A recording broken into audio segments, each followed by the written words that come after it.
Guys, welcome to our channel.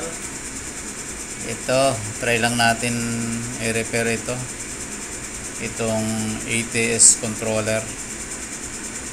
Pinapacheck lang sa atin kung kaya pang repairin ito. Ito yung nagko-control sa ATS. Ayan o. Ayan, ito yung part number niya. Ayan yung part number ng ATS na to, ATS controller. Ayan, mamonitor dito yung kung available ba yung commercial power at saka yung generator set. Ito yung mga connection nya.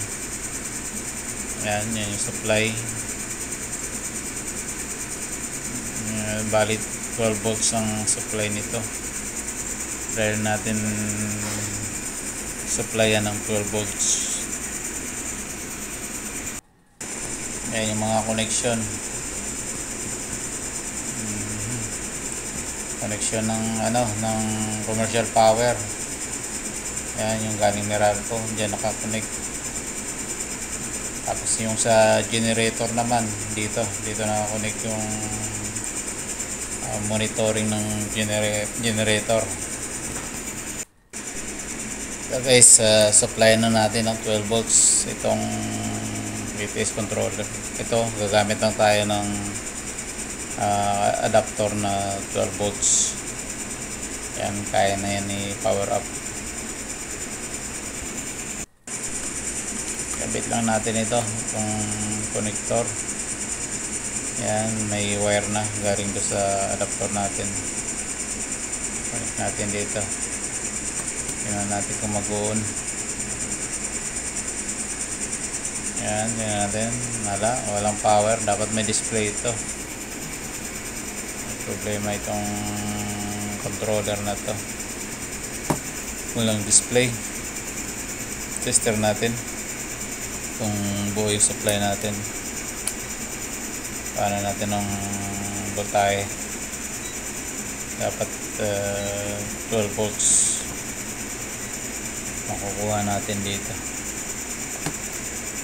Checkin natin kung may supply. Dapat 12 volts. Ayun, mayroong supply 14 volts pa nga. Ayun. Ayaw siya mag-display Ibig sabihin may problema yung mga component nito sa loob. Kailangan natin buksan na natin ito para malaman natin kung kaya natin ayusin.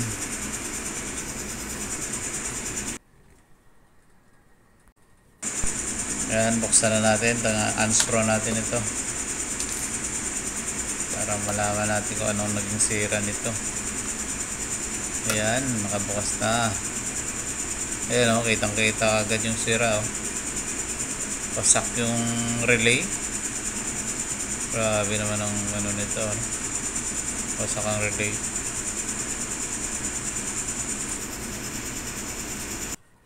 Mukhang maraming nasira dito pasak talaga yung relay Kung hindi na kayang gawin ito, kami sira.